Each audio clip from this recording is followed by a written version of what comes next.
우리에게 주시는 말씀 에베소서 5장 말씀입니다. 22절에서 28절까지 말씀입니다. 우리 한 목소리로 함께 성경 말씀 봉독하도록 하겠습니다. 함께 봉독합니다. 아내들이여 자기 남편에게 복종하기를 주께 하듯 하라. 이는 남편이 아내의 머리됨이 그리스도께서 교회의 머리됨과 같음이니 그가 바로 몸의 구주시니라. 그러므로 교회가 그리스도에게 하듯 아내들도 범사에 자기 남편에게 복종할지니라. 남편들아 아내 사랑하기를 그리스도께서 교회를 사랑하시고 그 교회를 위하여 자신을 주심같이 하라. 이는 곧 물로 씻어 말씀으로 깨끗하게 하사 거룩하게 하시고 자기 앞에 영광스러운 교회로 세우사 티나 주름 잡힌 것이나 이런 것들이 없이 거룩하고 흠이 없게 하려 하심이라. 이와 같이 남편들도 자기 아내 사랑하기를 자기 자신과 같이 할지니 자기 아내를 사랑하는 자는 자기를 사랑하는 것이라. 아멘. 내가 무엇을 하여야 할까라는 말씀으로 오늘 본문 말씀을 함께 보겠습니다. 자, 가정의 달에 꼭 한 번씩 듣는 말씀이 이 에베소서 5장과 6장 말씀이고요. 그리고 골로새서 3장 말씀입니다. 이 장에는요, 가정을 향한 하나님의 말씀이 있습니다. 물론 성경에 이제 군데군데는 가정에 대한 말씀들이 참 많습니다.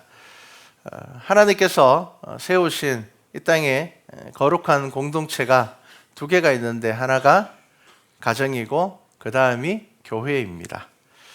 자, 이렇게 좋은 말씀인데 우리가 하나님의 말씀을 묵상할 때에 이 말씀을 통하여서 나에게 적용하려고 하지 않고 상대방에게 적용하려고 하면 싸우기 참 좋은 말씀도 이 말씀입니다.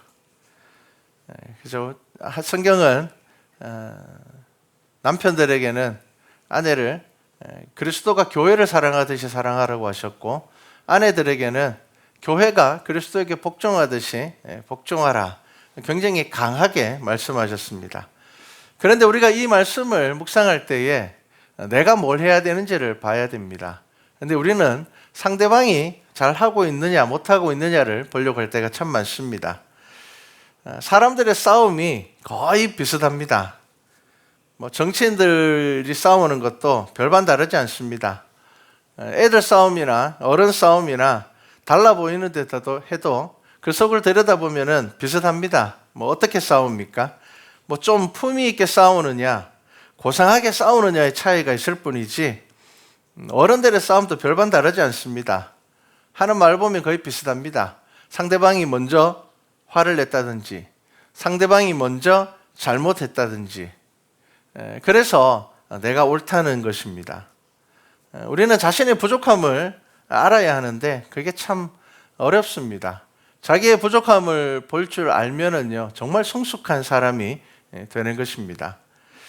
우리는 늘 이렇게 이야기합니다. 나도 잘못했지만 상대방이 먼저 잘못했다. 나도 잘못했지만 상대방이 먼저 화를 냈다. 그렇기 때문에 내가 큰 소리 칠 수 있다. 그렇게 생각을 합니다. 하지만 하나님께서 보시기에는 어떨까요? 옳고 그름은 하나님께서 아시고 하나님께서 정하시는 것입니다. 그렇다면 우리가 해야 될 것은 무엇일까요? 우리가 해야 될 것은 먼저 용서를 구하고 화해하려는 자세를 하나님께서는 더 옳다 하실 것입니다. 그런데 우리가 그게 안 돼서 싸움이 쉽게 그치지 않습니다. 우리 교회를 보면 어떻습니까? 교회는 모이면 예배드리는 곳입니다. 또 성도의 삶은 어떻습니까? 성경 말씀을 묵상하고 기도합니다. 그럼에도 불구하고 우리의 삶에, 우리의 교회에 이 다툼이 끊이지 않는 이유가 무엇일까요? 우리 안에 이 다툼이 사라지지 않는 이유가 무엇일까요? 여러분, 하나님의 말씀, 성경은 타인에게 적용하는 말씀이 아니라 나에게 주시는 말씀으로 보셔야 됩니다. 설교 말씀을 들을 때에도 나에게 주시는 말씀입니다. 설교를 하는 저도 이 말씀을 여러분들에게 하는 것이 아니라 하나님께서 저에게 주시는 말씀으로 생각하고 이 자리에서 선포하는 것입니다. 성경의 말씀으로 자기 자신을 본다면 변화되지 않을 수가 없겠죠. 그런데 말씀으로 왜 저 사람은 하나님 믿는데 왜 저렇게 살까? 왜 변하지 않을까? 우리가 거기에 머물러 있게 되면요, 우리 안에 다툼은 그치지 않을 것입니다. 정치인들이 다투는 것을 보면서 지치는 분들이 많을 것입니다. 왜 그 정치인들이 다투는 걸 보면서 우리가 지칠까요? 법을 잘하는 사람들입니다. 우리보다 훨씬 잘하는 사람들입니다. 그리고 소위 성공한 사람들입니다. 그리고 학벌도 좋은 사람들이 대부분입니다. 그런데 그 좋은 장점을 가지고 상대방의 단점을 찾는 것에 혈안이 되어 있어서 그렇습니다. 만약에 정치인들이 그 법을 가지고 자기가 아는 그 지식을 가지고 자신들의 당을 들여다보고 자신들의 삶을 철저하게 조명한다면 그 사람들 다 존경받을 수 있는 자격을 갖춘 사람들입니다. 부족한 것 없는 사람들입니다. 그렇기 때문에 그 자리까지 갔을 것입니다. 여러분, 성도도 마찬가지입니다. 초대교회에 왜 다툼이 많았습니까? 누가 더 경건하냐? 누가 더 의로우냐? 누가 더 능력을 가지고 있느냐? 그 문제에 빠져서 서로 경쟁하고 또 상대방의 권위를 끌어내리려고 하다 보니까 다툼이 끊이지 않았습니다. 그러다 보니까 그 속에서 이단도 생겨나게 되었습니다. 예수님께서 오셨을 때 바리새인은 심지어 예수님께 뭐라고 이야기를 합니까? 우리들은 다 금식하는데 왜 당신의 제자들은 금식하지 않습니까? 그렇게 이야기를 합니다. 자신들의 믿음의 삶을 들여다보면 되고 자신들의 삶을 하나님의 말씀 가운데 조명하면 되는데 그렇지 아니하고 다른 사람의 삶을 들여다보려고 했습니다. 하나님의 말씀은 여러분 거울이 되어야 됩니다. 그런데 하나님의 말씀이 망원경이 되는 사람들이 있습니다. 막 현미경까지 가는 사람들이 있습니다. 이것을 가지고 내 삶을 들여다보지 않고 다른 사람의 삶을 들여다보려고 합니다. 여러분, 하나님의 말씀이 거울이 되어야지 이 말씀이 여러분들의 삶 가운데 살아서 역사하시는 것을 경험하게 될 것입니다. 여러분, 가정의 달에 이 에베소서 5장의 말씀의 의미를 우리가 다시 한 번 더 생각해 보려고 합니다. 남자들이 제일 많이 보는 프로 중에 하나가 나는 자연인이다 입니다. 많은 사람들의 로망이라고 합니다. 똑같은 거를 재방송하고 재방송하는데도 그걸 보고 또 보고 있습니다. 저도 종종 봅니다. 우리 아내가 그렇게 이야기합니다. 저게 뭐 재밌다고 보노? 그냥 뭐 사람이 많이 나오는 것도 아니고, 그죠?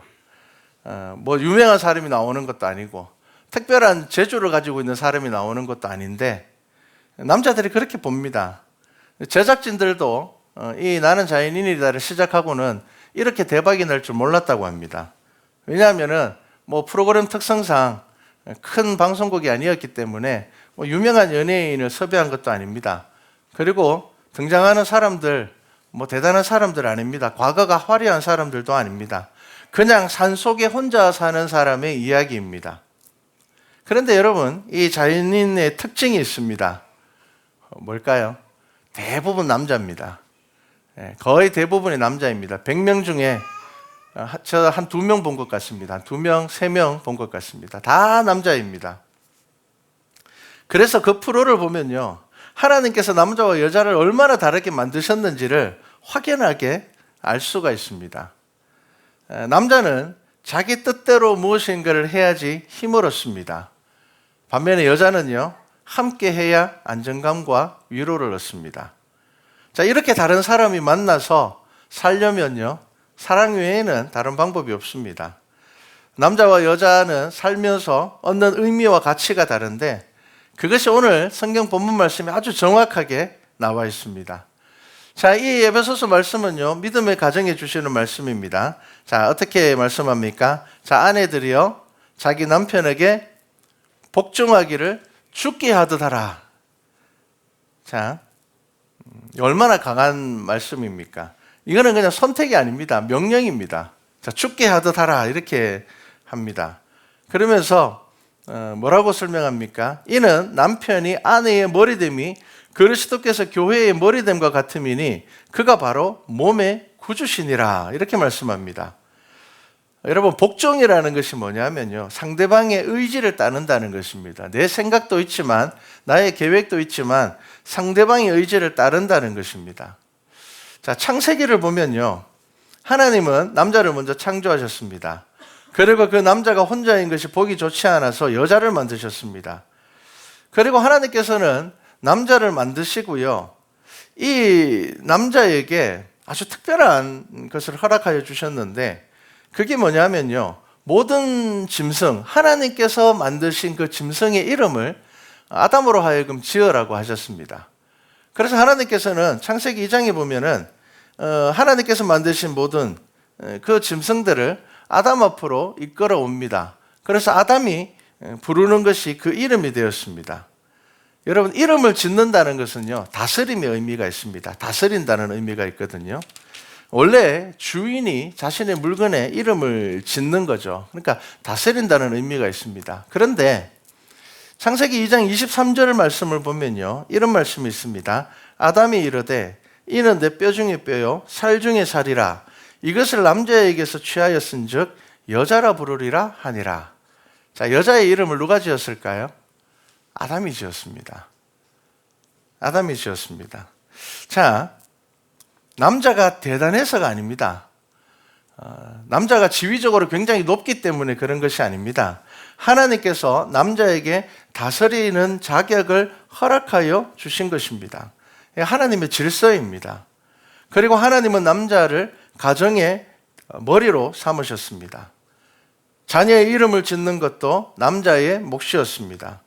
족보도 남자를 중심으로 기록되었습니다. 여러분, 이것을 남녀 평등이라는 시선으로 보면 안 됩니다. 하나님께서 정해놓으신 질서라고 보셔야 됩니다. 그래서 성경은 지금 하나님께서 남자와 여자를 얼마나 다르게 지으셨는지를 정확하게 말씀하고 있는데요, 남자들이 언제 가장 행복을 느낄까요? 남자가 언제 가장 내가 정말 살아가는 만족감을 느낄까요? 가정에서나 직장에서나 인정받을 때라고 합니다. 존경받을 때입니다. 그래서 산에 들어가서 혼자 사는 사람들이 왜 자기 혼자 산에 있으면서 행복하다고 할까요? 가족들이랑 지내면 더 좋을 텐데. 남자는 존경받지 못하면 스스로 그 환경을 만든다고 합니다. 그래서 내가 계획해서 일하고 내가 쉬고 싶을 때 쉬고, 이게 무질서해 보이지만 그럴 때에 존중받는다고 생각하고 스스로 만족감을 느낀다는 것입니다. 종종 이 유흥업소에 빠져서 삶을 탕진해버리는 남자들에게 왜 그렇게 사냐고 물어봅니다. 왜 당신은 가정도 있고 자녀도 있는데 왜 그렇게 사냐라고 물으면 그 사람들의 대답이 거의 동일합니다. 거기서 자기가 존중받는 것을 느꼈다는 겁니다. 가정에는 월급을 다 갖다 줘도 하인인지 뭐 잘 구분이 잘 안 되는데, 거기 가면은요, 존중받는다는 겁니다. 존경받는다는 겁니다. 당연하겠죠. 그 사람들은 돈 벌려고 하는 거니까. 그걸 알면서도 거기에서 존중받는 것을 느끼기 때문에 그렇게 되었다는 겁니다. 하나님께서 저와 여러분들에게 주시는 가정의 질서입니다.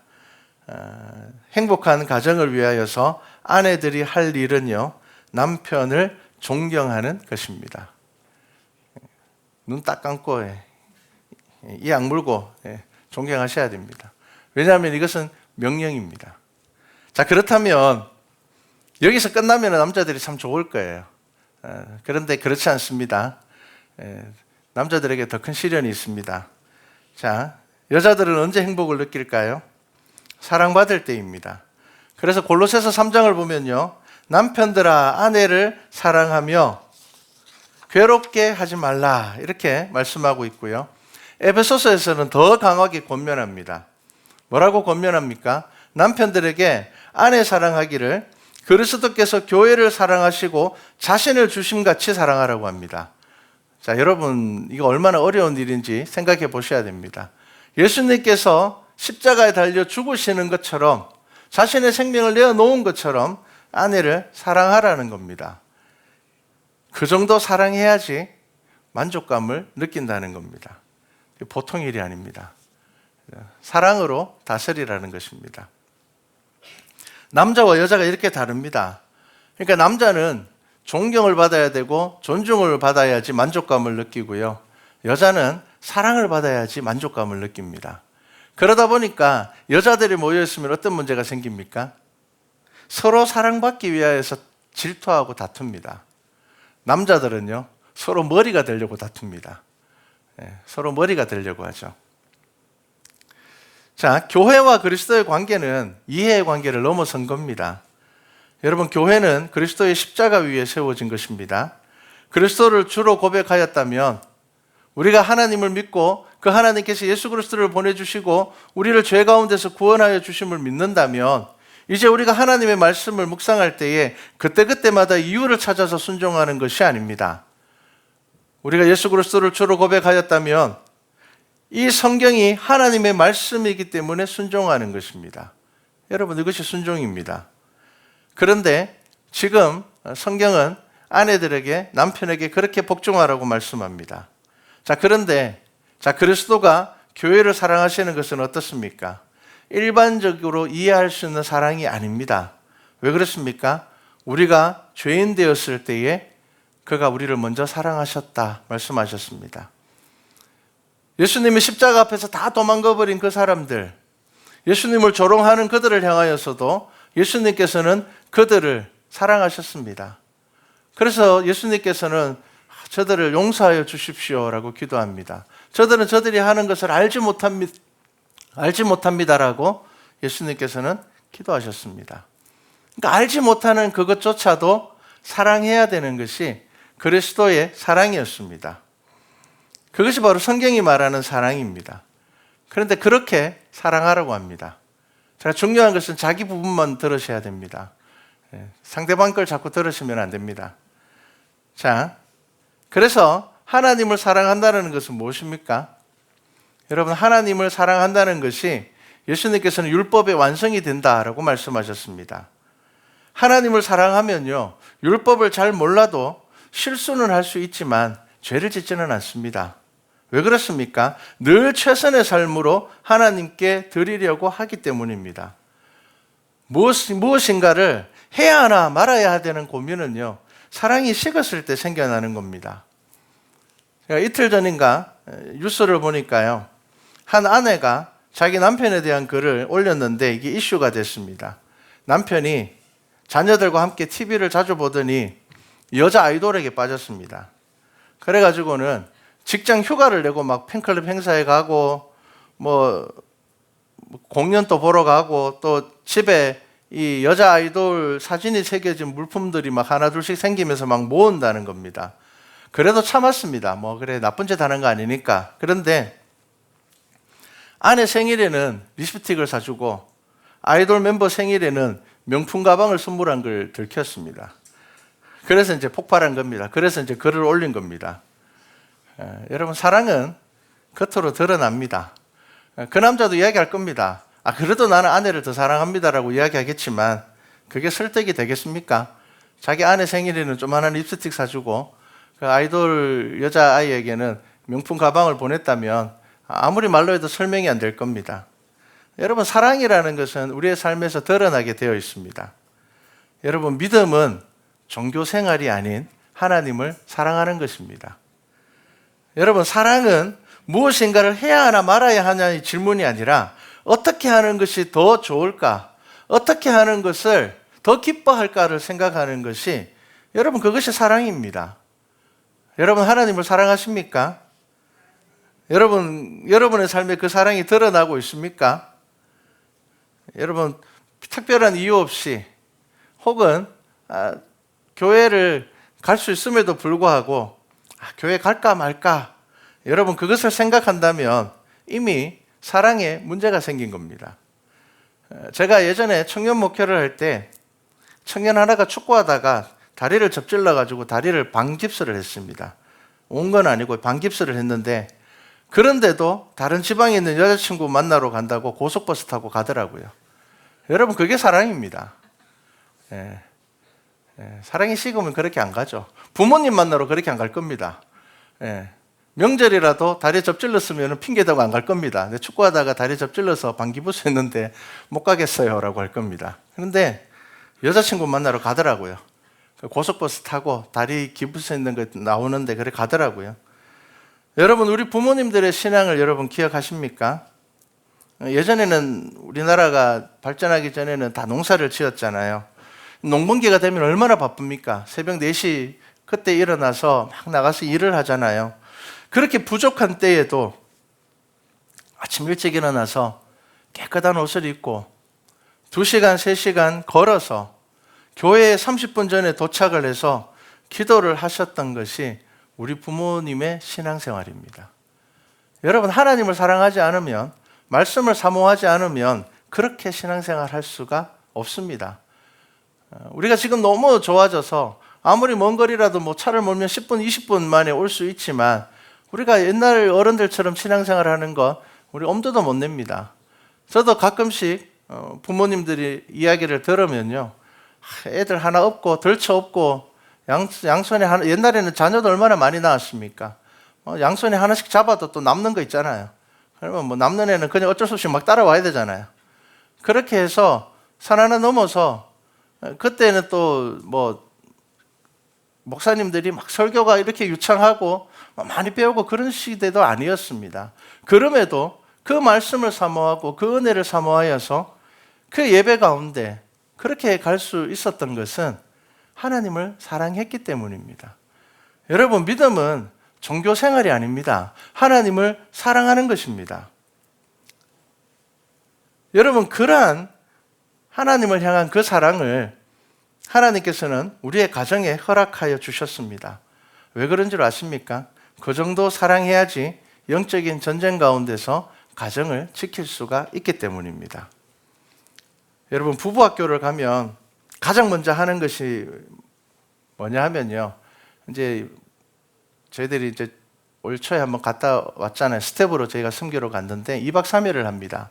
그런데 프로그램을 딱 시작할 때 그 모든 것보다 가장 먼저 하는 것이 뭐냐면요, 호칭에 대한 것을 먼저 정합니다. 근데 이 부부학교에 오는 사람들은요, 정말 심각한 문제를 가지고 오거든요. 이혼 서류 다 써놓고 오시는 분들이 많습니다. 자, 그렇게 오시는 분들이 부부학교 첫 시간 시작할 때에 가장 먼저 하는 것이 뭐냐 하면 호칭을 정합니다. 자, 호칭이 이렇습니다. 이 호칭은요, 발언할 때 자기 이제 이야기할 때 그냥 막 이야기 못 합니다. 이 호칭을 이야기하고 자기 발언을 해야 됩니다. 자, 남편은 이렇게 호칭합니다. 사랑하는 아내 누구누구의 남편 누구누구 형제입니다. 그리고 이야기를 해야 됩니다. 그냥 말 못합니다. 아내는요, 존경하는 남편 누구누구의 아내 누구누구 자매입니다 라고 해야 됩니다. 이 호칭이 이 에베소서 말씀에서 나온 겁니다. 이 호칭이 이 에베소서 말씀을 기준으로 나온 겁니다. 그러니까 아주 심각한 문제가 있어서 오신 분들이 많다 보니까, 서로 대화가 끊어진 분들이 많다 보니까, 서로 험한 말들을 주고받는 그런 사이가 돼서 오시는 분들이 많다 보니까 이 규칙을 설명하고 나면요, 말을 안 합니다. 갑자기 침묵이 막, 대화해야 되는데 이 말을 하기 싫은 겁니다. 사랑하는 아내 누구누구를 이야기하기 싫고 존경하는 남편 누구누구를 이야기하기 싫은 거예요. 그러니까 말을 안 합니다. 그런데 놀랍게도 그렇게 억지로라도 호칭을 하다 보면요, 마음의 문이 열리는 것을 보게 됩니다. 여러분, 생각이 바뀌면 말이 바뀝니다. 그리고 말이 바뀌면 또한 생각이 바뀝니다. 부부학교를 마치고 나면 이런 고백을 하시는 분들이 많습니다. 그 어떤 프로그램보다 이 호칭을 부르는 것에서 많은 생각을 하게 되었다는 겁니다.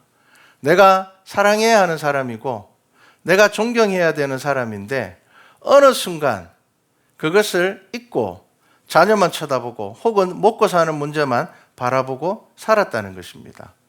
돈보다 더 사랑했던 사람인데 돈 때문에 싸우고 있다는 겁니다.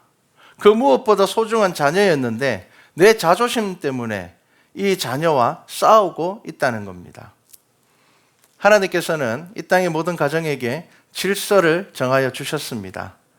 여러분, 존경할 만해서 존경하는 것은 성경이 말하는 존경이 아닙니다.